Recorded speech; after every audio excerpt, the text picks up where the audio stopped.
All right, we are jumping straight in today with a really interesting paper from Google DeepMind. It's called T5Gemma 2, Seeing, Reading, and Understanding Longer. Yep, and this one introduces the next generation of the T5Gemma family. It's a really big strategic move for the whole encoder-decoder architecture. DeepMind's put out a set of lightweight open models. And they come in 3 sizes, right? That's right, 3 balanced sizes. A 270 million parameter version, a 1 billion, and a 4 billion parameter version, each with a matched encoder and decoder. And the headline here, the big achievement, is this massive expansion of what these models can do. We're not just talking about text anymore. Exactly. They have strong multilingual capabilities. They're multimodal. That's the seeing part of the title. And maybe most importantly, they have unprecedented long context abilities for an ED model. Up to 128,000 tokens. That is a number that really jumps out. I mean, for a T5-style architecture in the open, that's new territory. It absolutely is. And the core innovation is how they did it. They successfully adapted existing, very powerful pre-trained Gemma 3 checkpoints, which are decoder only, and converted them into this new ED structure. Using the UL2 training objective. Right. And that recipe proves to be generalizable, which is a huge engineering win. And to make it all work, to keep these models lean, they brought in 2 really clever architectural changes.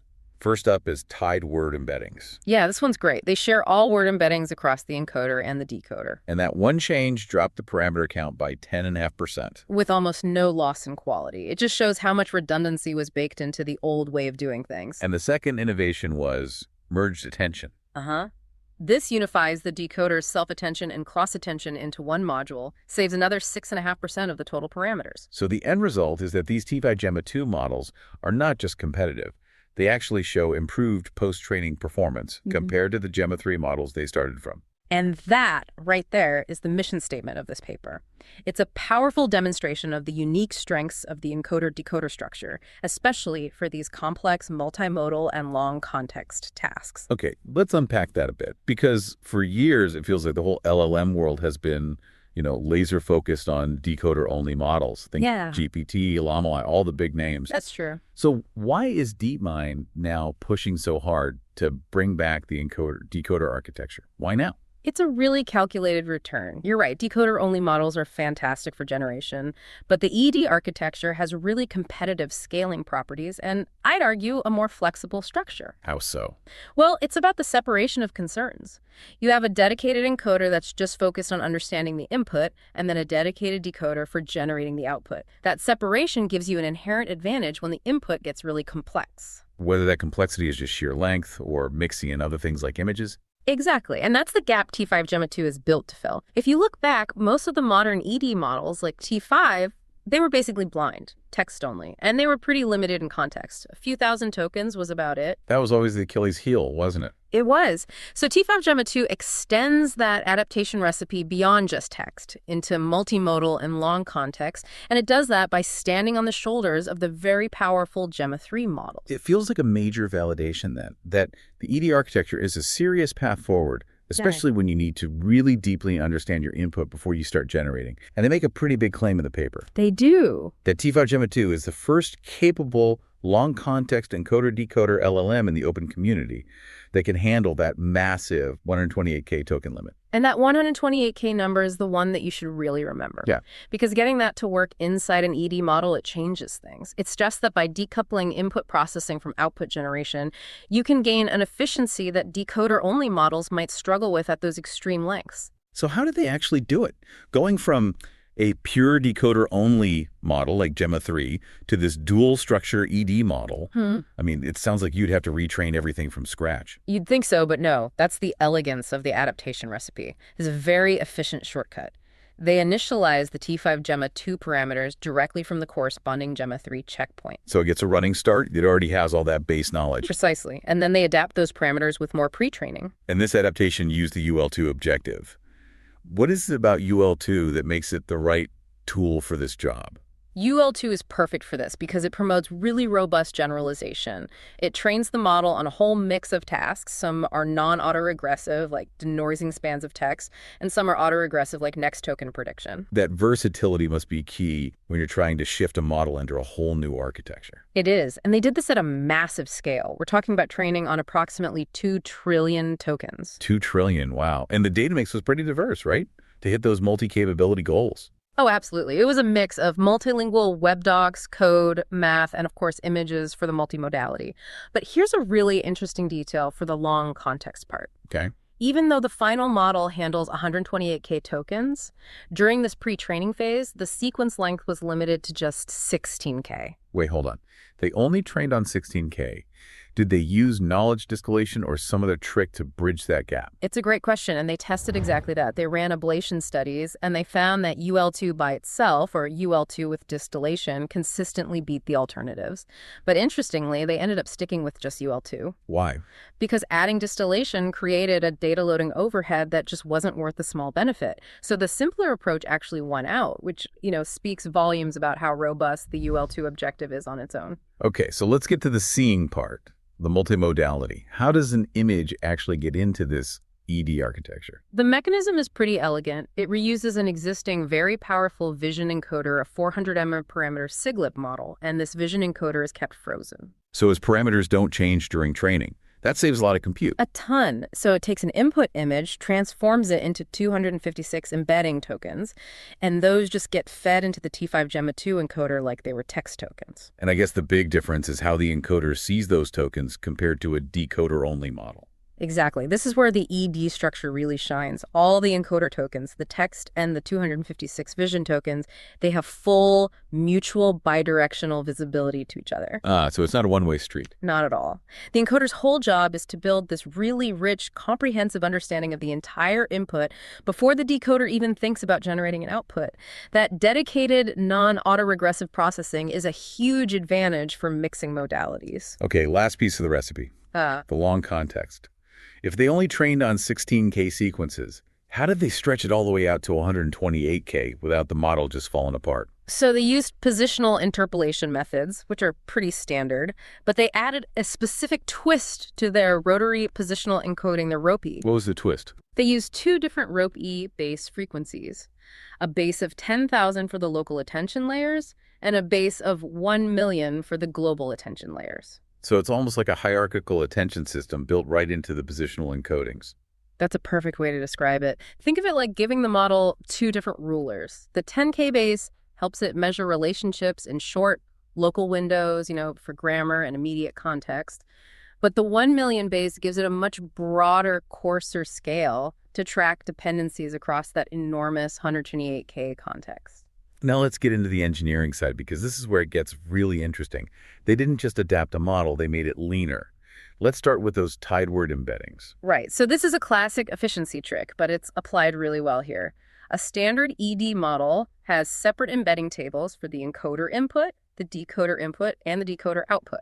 And that's just a lot of parameters. Especially in smaller models where the embeddings are a huge chunk of the total size. A huge chunk. So by tying all 3 together, they're essentially forcing them to share one single vocabulary matrix. And the result was that 10.5% parameter reduction. 10.5%. And the key thing, which they show in their ablation table, is that the performance barely changed. It dropped by like 0.1 on their evaluation score. It's basically a free lunch. An almost 11% smaller model that performs the same is a huge win for anyone trying to actually deploy these things. Exactly. It just proves that all that information in those separate embeddings was mostly just redundant. Okay, now for the second, more complex innovation, merged attention.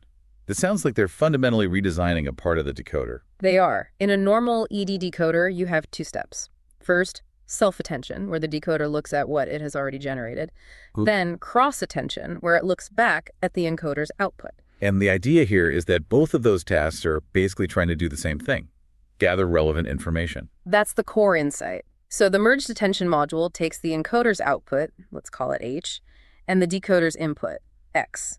And instead of 2 separate steps, it concatenates them together to form the keys and values for the attention calculation. So when the decoder's query asks a question, it's searching through its own history and the encoder's entire processed input all at the same time.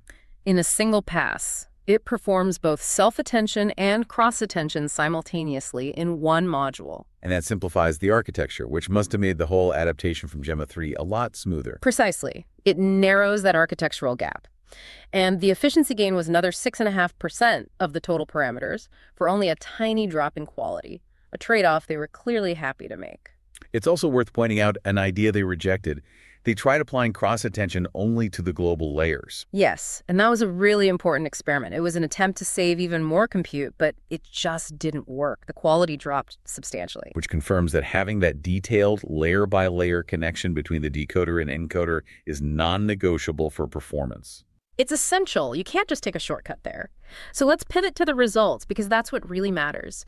When you look at the comparisons to Gemma 3 and the older T5Gemma models, T5Gemma 2 really holds its own, and in some key areas, it's actually much better. The performance on multimodal tasks is the part that kind of blew my mind. The Gemma 3 models they started with were text-only, completely blind. Right. Yet the new T5Gemma 2 versions get really solid multimodal scores. The 1 billion parameter model gets almost a 50 on the benchmark. How is that even possible? This is the architectural payoff we were talking about. It's a huge finding. The strength comes from that structural separation. The ED architecture gives you a whole set of encoder parameters that are dedicated just to understanding the input. And that encoder uses bidirectional attention, which is really good at summarizing complex nonlinear things like an image. Exactly. The encoder creates this efficient, high-level summary of the visual data. Then the cross-attention lets the decoder just reference those abstract features so it doesn't get bogged down trying to process the raw visual tokens itself. It's a very clean division of labor. And we see that same advantage, but even bigger, in the long context tasks. Dramatically bigger.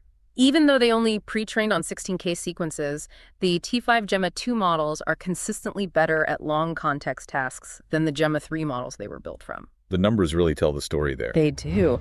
Take the 4B4B model. It scores a 57.6 on the ruler benchmark at 128K. Its base model, Gemma 3 4B, scored a 51.7. That's a 6-point jump. That's not a small improvement. It's a massive difference, and it shows that the ED structure itself is better at generalizing to these extremely long inputs. The encoder processes the 128,000 tokens bidirectionally one time, summarizes it, and then the decoder can efficiently query that summary. It's just a more scalable approach. And the post-training results really seal the deal. Yes. T5Gemma 2 generally surpasses Gemma 3 after fine-tuning. And this is really impressive because the post-training for T5Gemma 2 was described as lightweight. It was mostly just distillation without all the heavy RL fine-tuning that the main Gemma 3 models got. So it suggests the ceiling, the potential for this architecture is actually higher. It seems to be. So if you're a researcher or an engineer, what's the takeaway?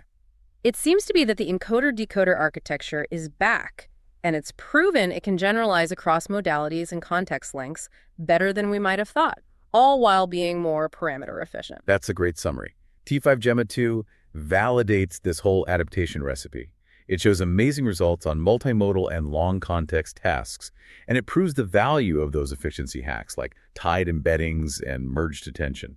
And it's not just a standalone model family. The paper points out it's also a powerful foundation for other things.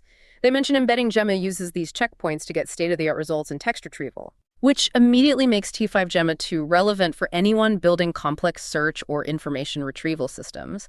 And critically, DeepMind has released all 3 of the pre-trained checkpoints openly. The 270M, the 1B, and the 4B. All of them. So the community can really start building on this work right away. It's just genuinely exciting to see the ED paradigm come back with this level of innovation. It is. I mean, that unique separation of concerns input understanding in the encoder, output generation in the decoder, that seems to be the key for managing these huge contexts and multiple modalities.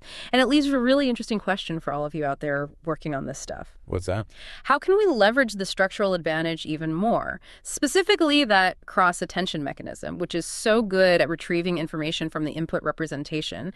How can we use that to build even more scalable, specialized models for things that aren't text, like video or complex scientific data, where that initial input understanding is just incredibly complex? That, to me, seems to be the ED architecture's great untapped advantage going forward.